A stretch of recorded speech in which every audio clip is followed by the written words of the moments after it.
Hey, what's going on, y'all? Jay from JSFILMZ. So in this video, we're going to be taking a look at the world of Shogun, which is a prologue for a TV series that's going on right now at Disney FX. So as far as I know, they used Unreal Engine 5. So I am pretty excited to go ahead and check this out with you all. Let's take a look.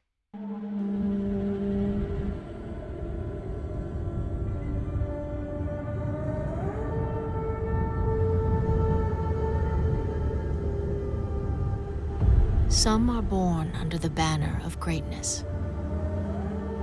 Others must claim it. For centuries, Japan was ruled by a sovereign emperor. A hereditary nobility held power over the people, the imperial court. Over time, wealth and power shifted and disseminated across the country. Provincial affluence gave birth to a burgeoning group of feudal lords. The country spiraled into armed conflict, giving rise to a more definitive militaristic rule. The samurai, a warrior class, bound to a code of conduct and sworn duty to protect their lord's land at all costs, emerged.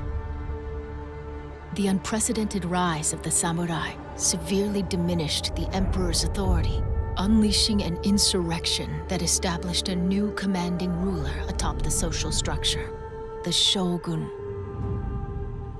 The dominance of the shogun furnished peace for a period, but unrest slowly simmered ever greater as nobles continued the battle to expand their fiefdoms. Conflict reignited as warring states threatened to drive the country apart, ultimately plunging Japan into hundreds of years of turmoil and civil war.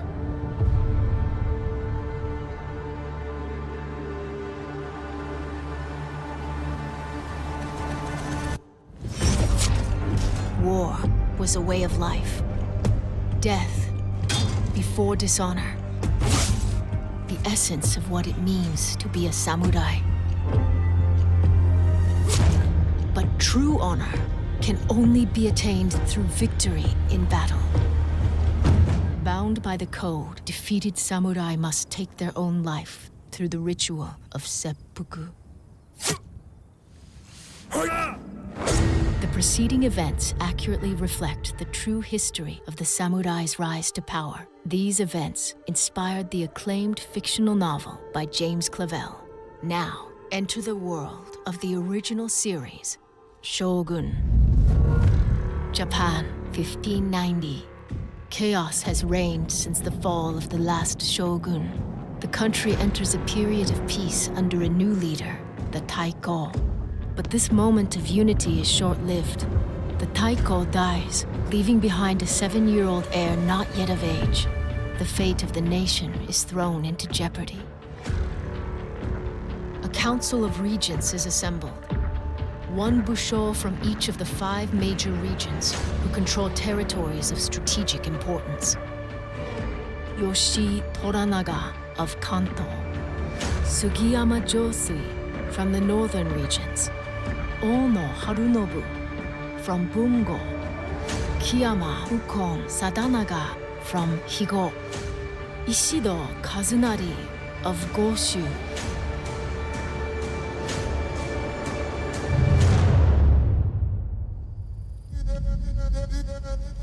The samurai code binds the regents to duty, even as distrust poisons the council.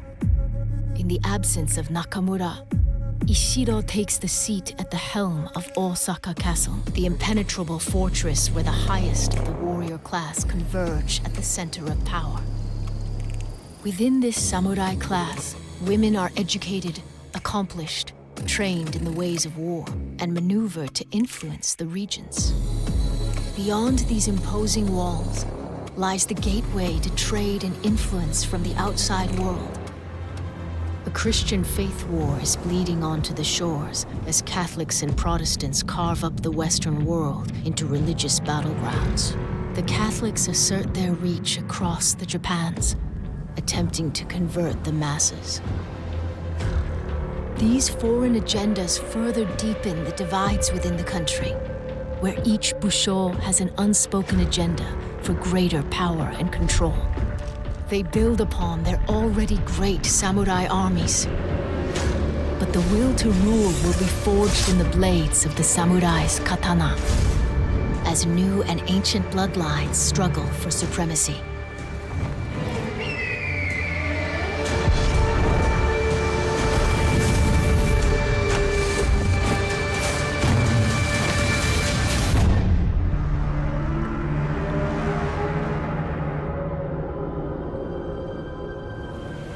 The state is on the precipice of war when John Blackthorne, a privateer from the west, is shipwrecked along the coast. Toranaga appoints Lady Mariko, a trusted advisor, as Blackthorne's interpreter and teacher. Now, 3 fates will be forged in one purpose: to fight for the future of a vast nation as history collides with the dawn of a new era.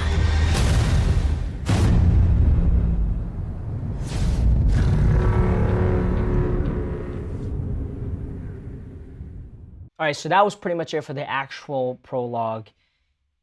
And man, so a lot more Unreal Engine 5 projects are coming into light, and this right here looks incredible.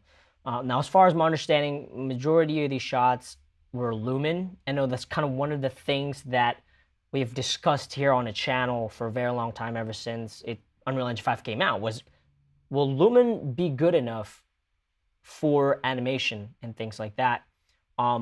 To me, looking at this right here, granted, they did try to hide a lot of the baddies whenever rendering with Lumen and stuff. If you notice, a lot of the shots in this prologue were cloudy, overcast, a lot of fog. A lot of the faces of the human beings are in the shadow and pretty much hidden, right? Because if you've rendered Lumen with skin in daylight, you already know what that looks like. So I know they kind of hit a lot of the imperfections, but at the same time, I mean, take a look at this, right? This face, for a regular user at home, they're not gonna notice too much. You know what I mean? Like, it's okay. That's what I'm trying to say, because a lot of people tend to pixel peep so much and they forget that Unreal Engine 5 is free.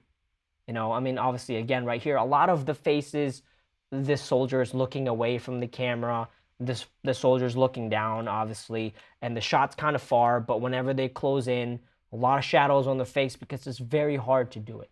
It's super hard to get, you know, good looking humans in Lumen, let alone make a fucking amazing show out of it. So totally respect them for that. Not necessarily making excuses and saying, I'm gonna wait until Lumen gets better, but instead they worked around the issues and still came up with a pretty darn solid prologue. Now, I think the entire thing they worked on for like a year, the Unreal Engine 5 piece of it. I'm not sure about the text and graphics and things like that, but my goodness, man, it is really amps me up to see like Unreal Engine 5 in the hands of pros.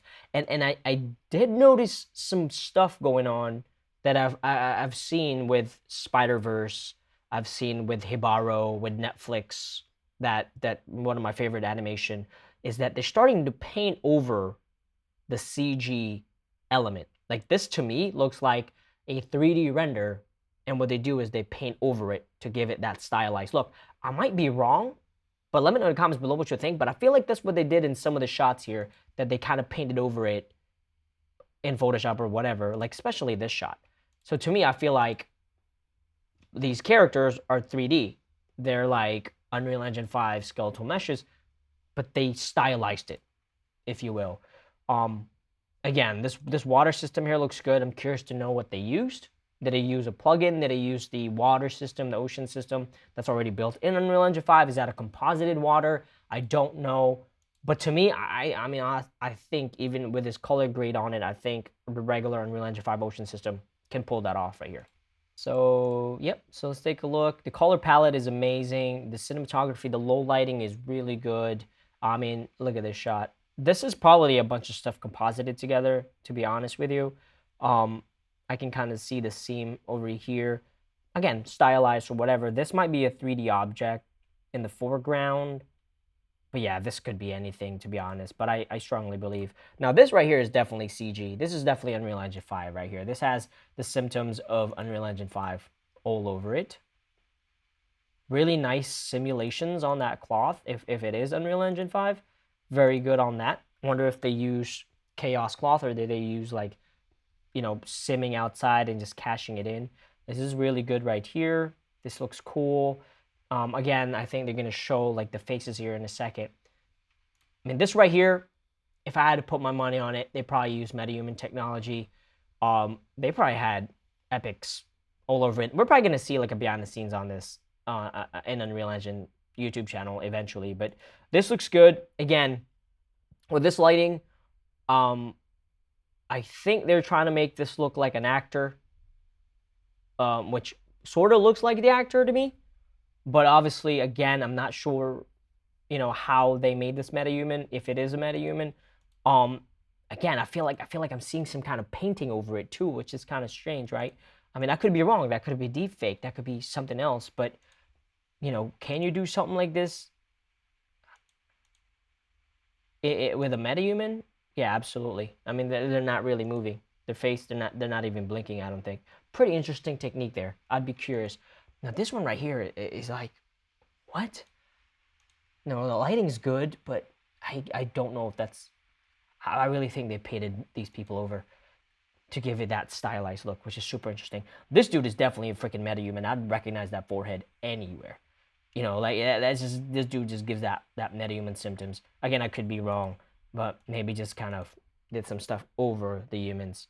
Yeah, you can definitely see that this is...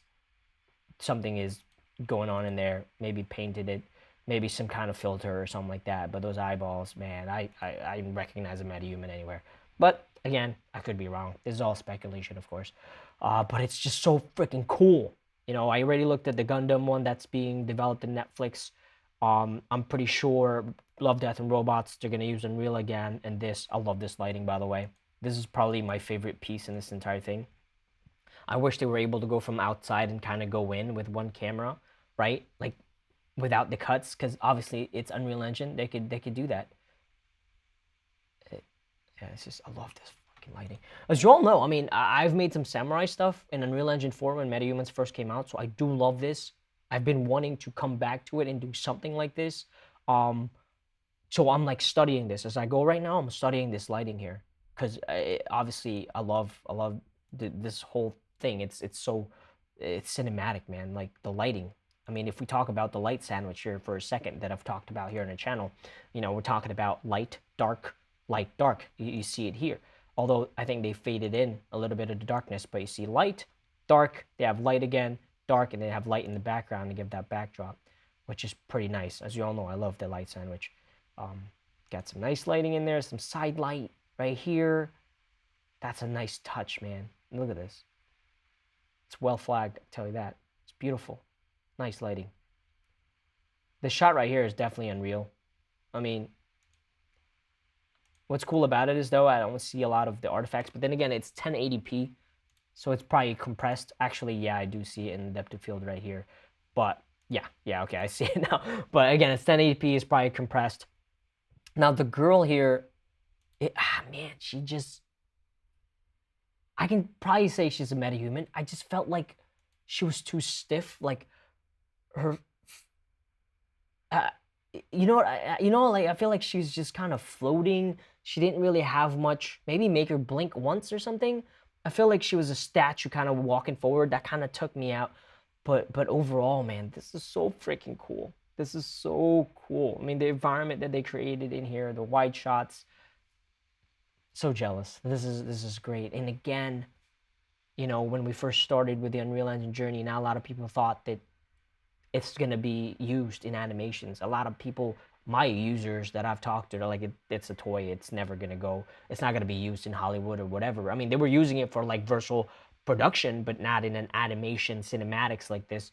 But clearly, they were all fucking wrong, because this is probably one of the best shows that's on right now. This show right here. And here's the thing where I showed you that I think they painted over. Okay. I think they painted this over, because if you look, look at this. That's gotta be like CG painted over, stylized. Blood is kind of cool. Blood's really hard to do, so they probably simmed that like somewhere else, Houdini or something, and then brought it back. Wow, this is so amazing. It's so freaking cool to see this. I mean, honestly, I would watch a full cinematic like this if it was all made in CG. I really would. You know, maybe somebody out there will tackle that one day, because there's a lot of, if you watch this prologue, there's a lot of stuff that happened before the show, the beginning of episode 1. There's a lot more. You can do a prequel to this. We got some water sim in here. Very curious if that's cached, or yeah, probably cached. Houdini cached. I bet Dylan would know more about that. Got some nice rocks. This is really cool simulation. I feel like I've seen this on Twitter. Like somebody was sharing how they're simming the water. But yeah, this is so cool. The visuals, man. It reminds me of like Zack Snyder's 300. And again, in this shot right here, again, you're seeing those characters, but they're mostly in the shadows. Shadow, shadow, shadow, shadow. They're playing a lot on the dark side of the faces, which is really cool. It's cinematic, but at the same time, it's hiding a lot of those Unreal Engine imperfections whenever you're rendering, which is, you know, it works. But yeah, that's pretty much it for this video, man. What do y'all think about this? This is amazing to me. Seeing this in Unreal Engine 5, that what the pros are doing. And I love seeing this because, man, I'm going to study this. As you all know, this is how I study stuff. I look at what the professionals do and compare it to my work, and, you know, how can I improve myself whenever I'm making cinematics like this, because I've been wanting to do a samurai for a long time. That said, let me know what you think about this here. Are you watching this show? Do you like it so far? Let me know in the comments below. Until then, I'll see y'all in the next one. Peace out.